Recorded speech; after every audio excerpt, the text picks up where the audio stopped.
I know how busy you are, so you'll be relieved to know that I'm going to keep this short. My name is Lisette Offley, and as a teacher and coach of over 35 years, I specialize in creating bespoke programs for financial services professionals like you that allow you to maximize the effectiveness of the skills and experience you have.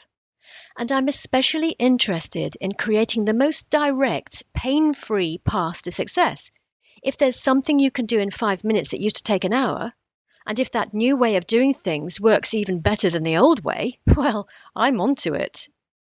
So if you find yourself so snowed under a mountain of work, a gnawing feeling of defeat making you question if it's all worth it, or if you resent your so-called leisure time being squeezed into non-existence as you increasingly find yourself playing catch-up, or if you're maybe struggling to find the time to revise and think there must be a better, more efficient way to learn and retain information, or feel pressured to succeed but are afraid that unless something changes, and fast, you might fail, then you probably feel sure there must be a better way. Well, if so, you're in the right place. Because most of us get so busy coping with everything we've got to do every day, we don't have time to check if there's a more efficient way of doing things. I've been there myself. Even when I've known there's a better way, there was never the time to set it up, and so continued the same old way that I was used to. And it feels as if you're pedaling as hard as you can just to stand still, doesn't it? Oh, yeah, and if on occasion I had to fit more into my time, the only option I had was to pedal even harder. But that's exhausting, and I know you know it too. And you start making mistakes, and you get gritchy at home and at work, and worse, clients begin to annoy you, and you think they can't tell. Short temper and sarcasm ain't good for business. You might wonder how on earth mega successful people get through the day, and you might speculate that they have some sort of superpower. But deep down you know that given the right circumstances, you too could be very much more effective and a hell of a lot less stressed and overwhelmed. So here we go then. The 3 biggest mistakes that most financial advisors make that keep them from getting qualified and becoming top-earning chartered planners. And how to set up the right circumstances so that you too can be very much more effective and a hell of a lot less stressed and overwhelmed. That's right, it's not down to luck, it's down to playing smart. Mistake number 1, wasting your time and effort struggling to pass exams and get qualified. Ever seen a fly banging up against a pane of glass in its determination to fly through it? That's mistake number 1, doing what you know and not knowing what you don't. That fly doesn't know there's a pane of glass in the way of where it wants to get to. Even though it can see clearly where it wants to be, it doesn't realize what's stopping it getting there. We're the same. Naturally enough, in every aspect of our lives, we do what we know. Much of what we do is habit, and we do things the way that we know how to do them. Take tying your shoelaces, for example. You've done it so many times in your life, you could do it in your sleep now. It's become such a habit to tie them in that same way, you don't have to think about it, do you? You could even be listening intently to something of interest on the TV at the same time. After all, that's the purpose of habits. Your amazing brain has an increasing repertoire of behaviors, sort of like shortcuts, to get the mundane stuff done, freeing up your brain to do something far more interesting. And when it comes to revising for exams, once again, we do what we know. And depending on whether what we do works well enough for us, we will pass exams, or not. We're all the same. If what we're doing doesn't work, we tend to do the same thing, only harder. How many of us have fallen into that trap when it comes to revising? See, the problem is that most of us do one of 4 things when it comes to trying to learn stuff, and none of them work very well at all. Are you someone who reads and rereads their textbook? Have you perhaps been told to do that by your tutor? Well, if so, you know as well as I do that it sends your brain to sleep. You know what I mean. You're halfway down the page and you suddenly realize you haven't taken in a single word of the previous paragraph. So you read it again and again and again, and the same thing keeps happening. Great for insomniacs, but as a learning strategy simply won't work. But if that's all you've got, that's what you keep doing. But maybe you're one of those people who decided you'd better get some learning advice. Maybe you went to the library or bought a book from the bookshop, only to discover they're hot on how to memorize names at a cocktail party and not so hot on how to learn the sort of stuff you get in the classroom. Or maybe a friend suggested you did what they do since it works for them. Hey, it might work for you too, it really might. But what are the chances? And how long have you got to spend finding out? When it comes to learning, we've all got a lot in common, and yet we know that we also all do things differently. How are you supposed to know if you're the sort of person who'll learn fastest with a study buddy? And if you do study with a friend, how exactly do you do that, given how easy it is to waste time having a good old chinwag and still not have learnt anything? How do you know if you learn best by using audio tracks? And if so, how do you know if you should be listening passively or if you should be making your own audio tracks instead? And if so, what's the best way of doing that? Did you know we're actually hardwired to forget? That explains a lot, doesn't it? If you're somebody who works bloomin' hard, but you forget the stuff you've just learnt as fast as you learn the new stuff, it's because you're normal. Reassuring maybe, but not very helpful if you're trying to pass an exam. So, what with our innate forgetting skills and the large probability that you're not attempting to learn the way that your brain does that best, for many people, passing exams can be an absolute nightmare.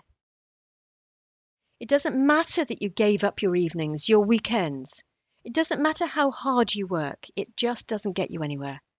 And so in the end, you come to the conclusion that you're not cut out for it and that there's something wrong with you. It's all very well for other people, but at best it's going to be a mammoth task for you to get qualified, and at worst, impossible. A complete waste of your time and your life. And that's a mistake, because for the sake of one little thing, you could be sailing through your exams, getting the qualifications you need to become that highest paid, mega successful individual you know you could be. So what's that little thing? Fix number one. Here's the fix. Naturally enough, the fix is to find out how your brain learns best. There are decades of science now that tell us how human beings learn and how they forget.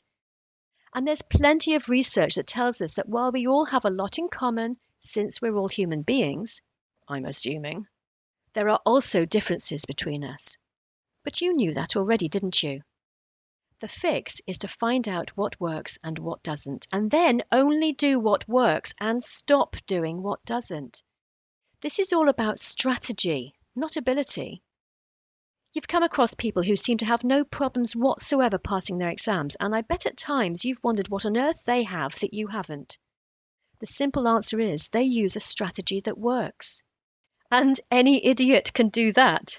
I should know. You're no idiot.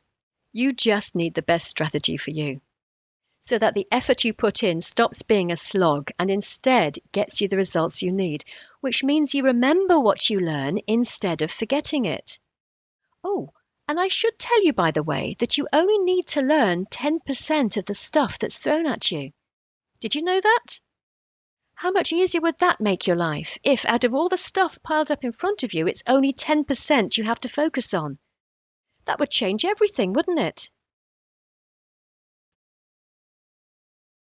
Mistake number 2, then. If someone you knew was stopping you achieving your goals, or worse, was making you ill, wouldn't you want to do something about it? But what if that someone was you? Your unconscious mind is there to make sense of the world and to keep you safe. It makes the best decisions it can with the information it's got. Sometimes the way that it does things used to be useful in the past but is no longer relevant.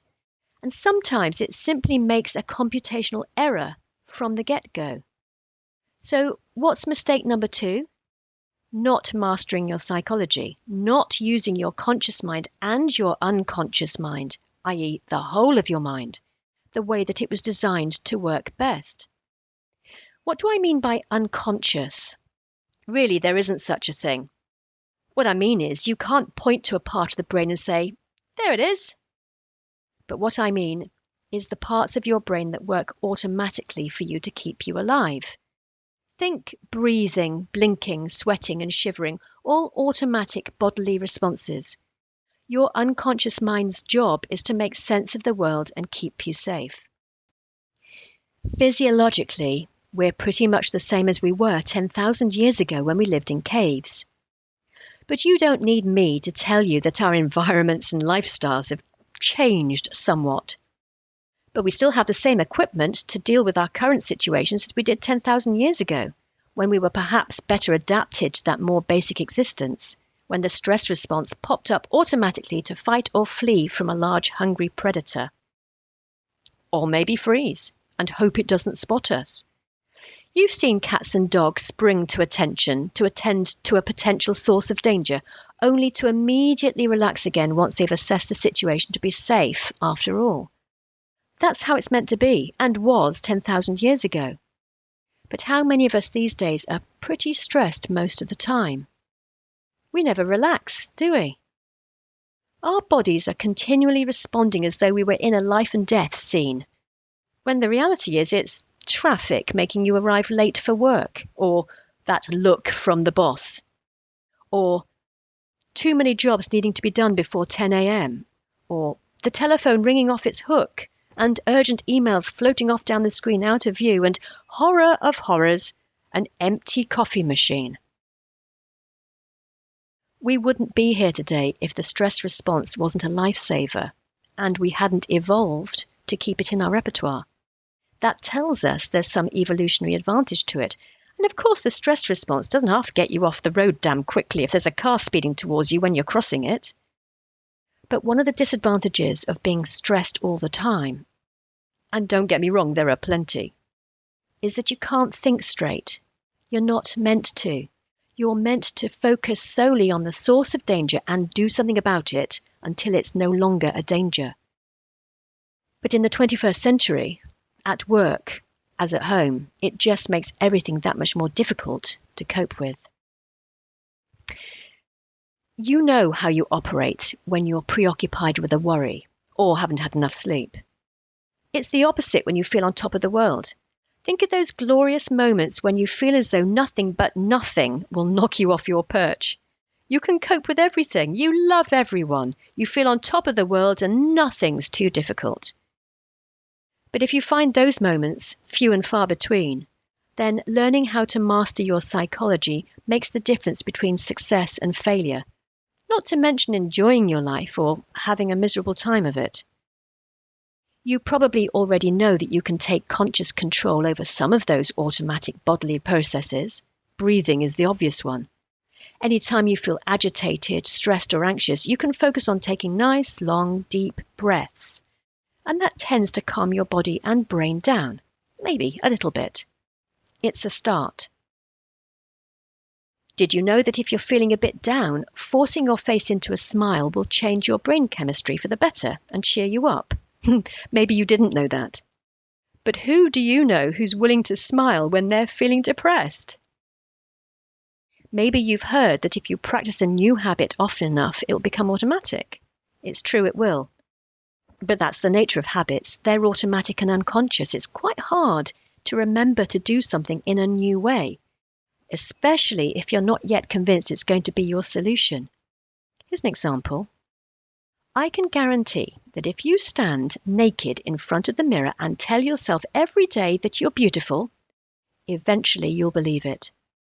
But I don't know anyone who's willing to do that, do you? What I'm trying to illustrate here is that many of us have from time to time taken it into our heads to change our psychology. And many of us have been very disappointed with the results and have found it too hard to make those changes stick.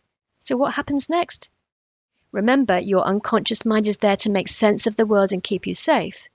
And now it has to cope with what we call cognitive disconnect, That's to say, two conflicting simultaneous ideas. In this case, I can see other people achieving success. I'm not stupid, I can do this. Versus, it's just not happening. No matter how hard I try, I can't do it. There must be something wrong with me.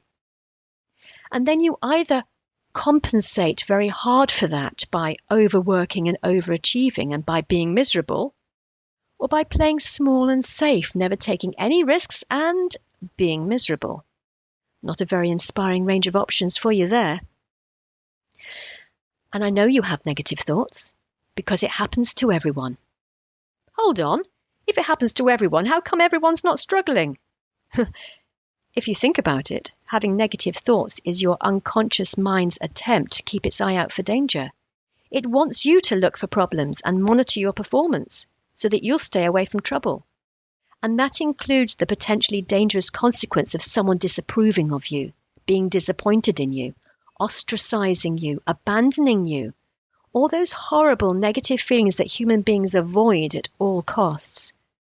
So, in an attempt to keep you on the straight and narrow, your unconscious mind can accidentally make your life a misery. You're going to have negative thoughts because you're a human being. You're hardwired for it. But it's what you do with those thoughts that shapes the experience you get. Let them pass you by, and that's the end of it. Hang on to them like they mean something, and they'll worry you for a lifetime. You won't get rid of them, but you don't need to. And actually, a healthy dose of self-assessment once in a while doesn't do you any harm at all. But it doesn't have to be painful, because there's another way. And that is to find out what you don't know you don't know.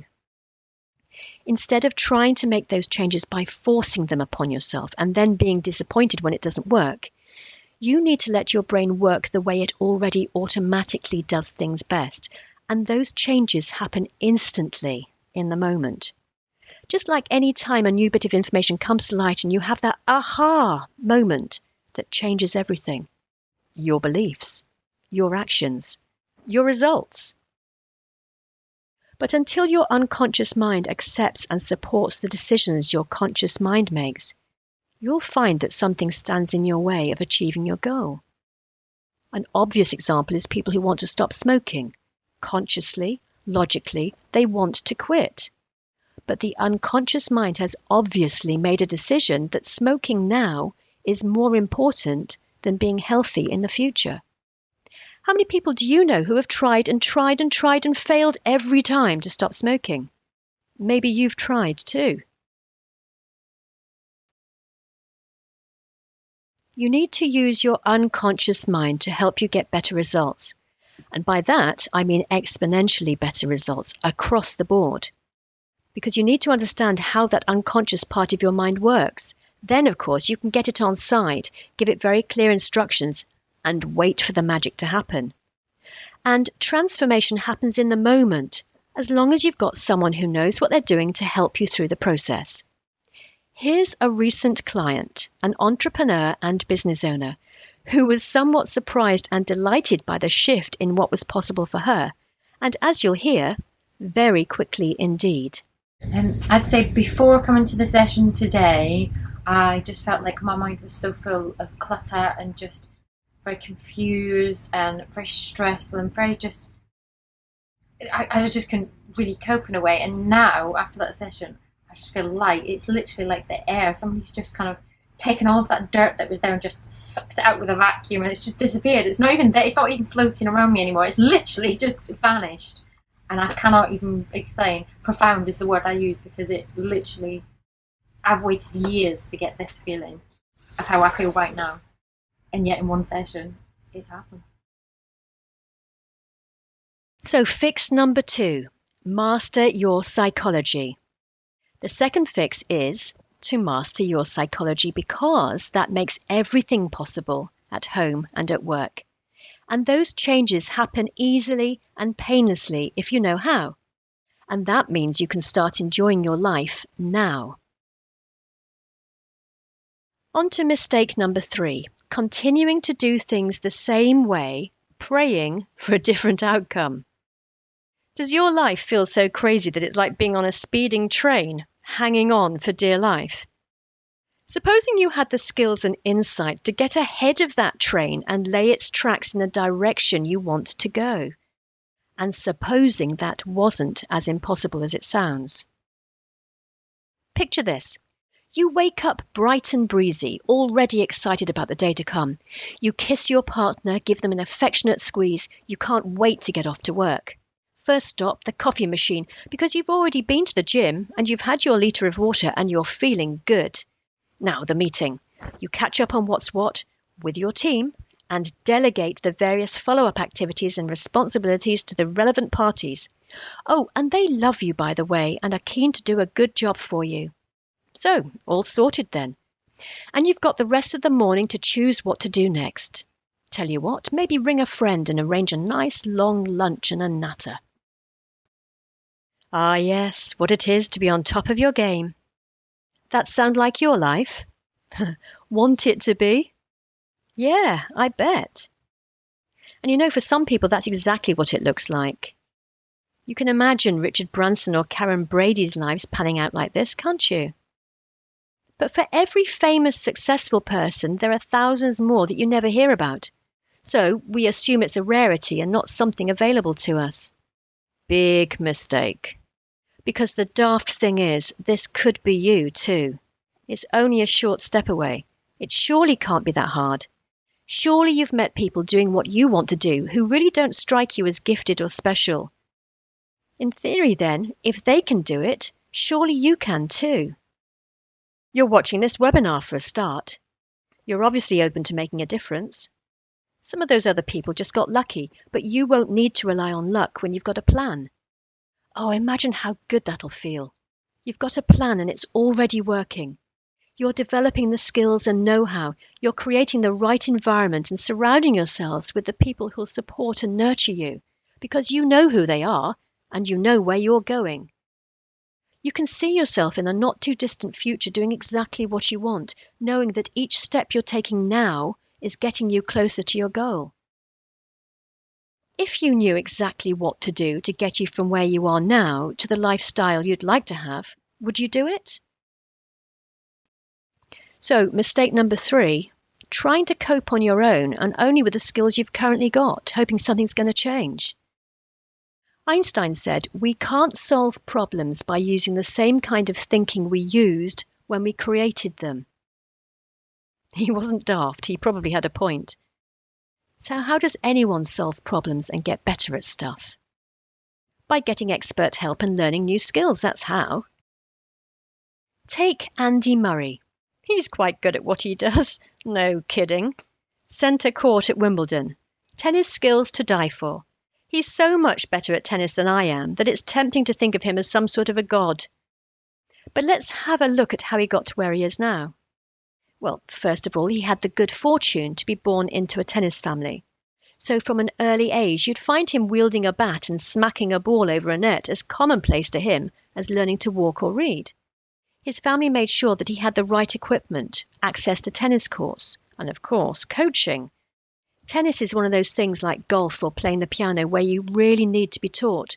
And if you're not, and make it up as you go along, you're unlikely to become a champion. Now that's fine if you're playing for fun, and there are a lot of talented people who make a good fist of it. But don't tell me that people right at the top of their game haven't had coaching. Of course, because he got such an early start, Andy Murray got years of practice in before the rest of us even thought about it. But you can imagine, can't you, that if he hadn't had somebody by his side to correct his grip, his posture, his swing, his strategy, his mindset, any practicing he would have been doing would also have made him more expert at all his bad habits too, which would eventually have got in the way of further progress. Look, my brother is a tennis coach. He coached Tin Henman years ago and coaches Sir Richard Branson. Yes, on the islands around his home in the Virgin Islands. Nice gig, eh? Now look, I wasn't half bad in my day. I was captain of the tennis team at school and thought I pretty much knew what I was doing. We're going back a bit now, you know. The double-handed backhand, so commonplace these days, was just coming into fashion. I have to tell you, there was nothing whatsoever wrong with my single backhand beforehand, and so I was a bit annoyed when my brother taught me how to do a double-handed backhand. Annoyed because at first I found it confusing, because I was attempting to do something in a new way. and I wasn't very good at it. Yet. And remember, there didn't appear to me to be anything wrong with the backhand I already had. But my goodness me, over several decades since, I've got lazy and my tennis has gone to pot. But you should see my double-handed backhand. It turned out to be my very most consistent shot. I still got it. And if my tennis coaching brother hadn't stepped in and interfered, quite frankly, my backhand now would be just as inconsistent and unreliable as every other shot. Thank goodness for some outside insight. Problem 3 is continuing to do things the same way, praying for a different outcome. And the fix is to get help. Learn to do things differently. Not a little faster or a little harder, but exponentially better. Listen, there were certain aspects of my business that had been driving me nuts for years. It seemed that no matter what I tried, I kept coming up against the same old problem, which was holding back part of my business. If you'd asked me, I would have told you that I tried everything.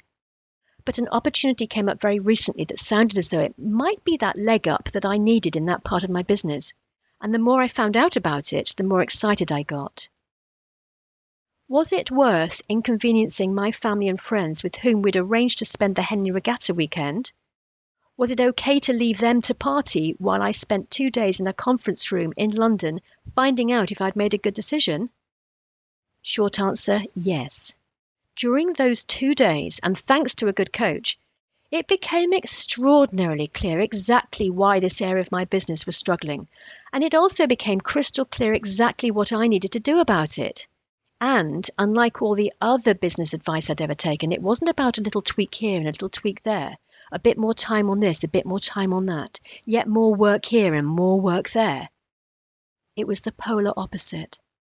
I saw for myself, and for the first time, that I could drop 95% of my efforts and concentrate instead on a particular 5%.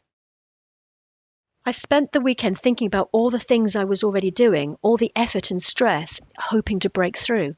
And every time something on my original to-do list popped into my head, with not a little relief, I was able to simply dismiss it. I don't need to do it now. Wow!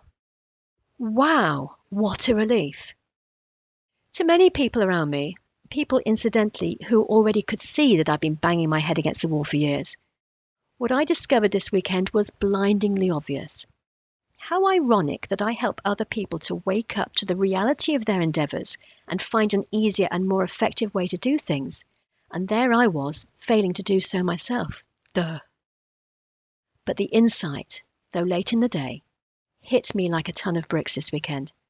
I found it gave me crystal clear appreciation of what needed to be done, and perhaps for me more importantly, what needed to be left alone.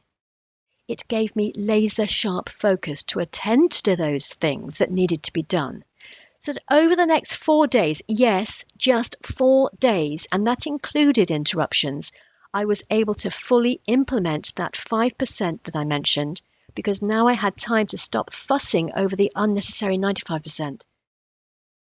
And as usual, it took someone on the outside for me to make that paradigm shift. We all need outside insight. And it's magically transformed that part of my business. Not made it slightly better, or more bearable, or a little more successful. A complete and utter transformation. Boy, does it feel good. And that's what I want for you. I want that clarity, focus, and success for you.